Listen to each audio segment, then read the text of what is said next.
रोटी, कपड़ा और मकान की तरह हमारे जीवन में इलेक्ट्रिसिटी का महत्व भी बढ़ते जा रहा है। और इसी बात पे आप जरा ये सोचिए कि क्या हम आज के जमाने में बिना इलेक्ट्रिसिटी के जीवन जी सकते हैं? शायद कोई कल्पना भी नहीं कर सकता है। लेकिन घबराने की बात नहीं है, बिजली हमारे जीवन में हमेशा रहेगी, क्योंकि ये एक प्राकृतिक शक्ति है जो दुनिया में हमेशा मौजूद रही है और रहेगी। इसी वजह से इसे निर्मित करने की जरूरत नहीं बल्कि आविष्कार करने की जरूरत है, जिसे आप जानकर चौंक जाएंगे कि हमारे पूर्वजों ने भी विद्युत के काफी सारे आविष्कार किए हैं। लेकिन अधिकतर लोगों के मन में अब ये सवाल आता होगा कि इस बिजली यानी इलेक्ट्रिसिटी का आविष्कार विदेश के महान वैज्ञानिक बेंजामिन फ्रैंकलिन ने ही खोजा था। तो वहीं कुछ लोगों का ऐसा भी मानना है कि अंग्रेज के वैज्ञानिक विलियम गिलबर्ट्स या फिर कहें थॉमस ब्राउनी या माइकल फैराडे ने इस इलेक्ट्रिसिटी की खोज की है। लेकिन ये पूरा सच नहीं है। सच्चाई ये है कि सारा विश्व विद्युत यानी इलेक्ट्रिसिटी से अनजान थे।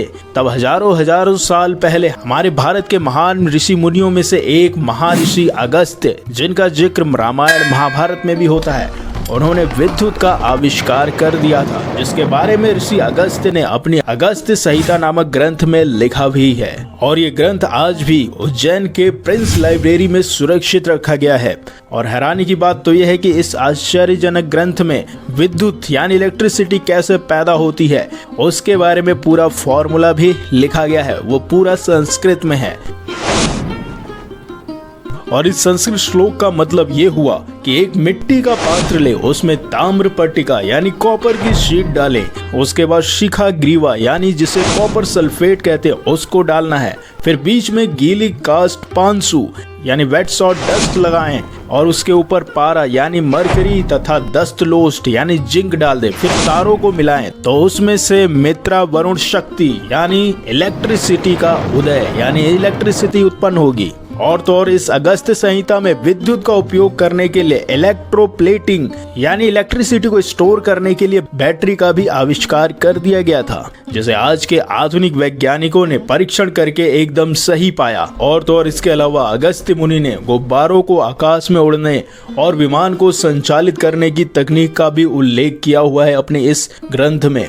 जो श्लोक इस प्रकार है, जिसका मतलब होता है कि उदान वायु यानी हाइड्रोजन को वायु प्रतिबंधक वस्त्र में रोका जाए तो ये विमान विद्या में काम आता है।